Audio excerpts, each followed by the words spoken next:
ტრაპის დაყენებას რაც შეეხება და თვითონ ტრაპის შერჩევასაც. ამ შემთხვევაში აქ შევარჩიე მე ესეთი ტრაპი, პირდაპირ დასასმელი ტრაპი, ეს ხდება სილიკონზე, აქ ლატუნის ჩამკეტი წყალს არ იტოვებს, მთლიანად ცლის, მაგრამ აი ეს ჩამკეტი კეტავს და სუნი არ ამოდის.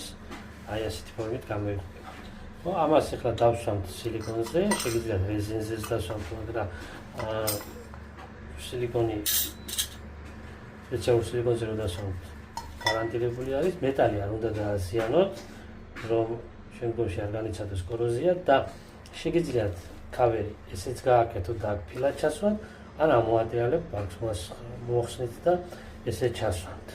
ეხლა რა შეეხება სტიაშკას იატაკის მოჭიმვას ცემენტით ყოველთვის დასვით პირზე, ქვედა ზოლზე. ანუ ამას არ ამოცდეთ, იმიტომ რომ იზოლაციისთვისაც ადგილი გჭირდება და შემდეგ ეს ზედაპირი, ეს ადგილი გეყოფათ იმისთვის, რომ ფილა დაგების დროს პირზე გაასწოროთ ამ ზედაპირის ტრაპის პირზე, ან ოდნავ მაქსიმუმ 1 ან 2 მმ აცდენ.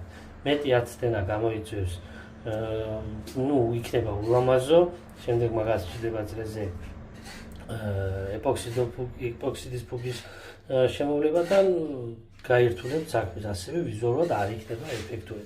ყოველთვის გაითვალისწინეთ ეს ზონა. ნახოთ ახლა გრძელ ტრაპებზეც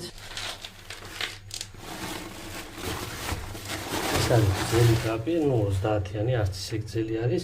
ეს კავერი აუცილებლად ფილით უნდა ჩასვათ, იმიტომ რომ ამას არ აქვს შემოსადგურებელი.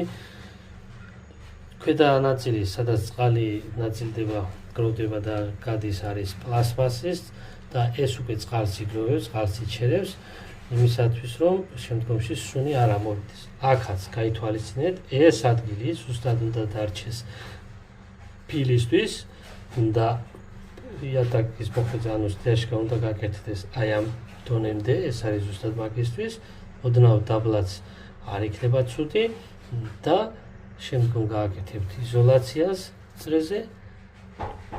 რაც ადგილი დარჩება, უკვე იდეალური იქნება ფილისთვის, რომ გასწორდეს პირზე. გაითვალისწინეთ ეს რჩევები, გამოგაგებად აუცილებლად.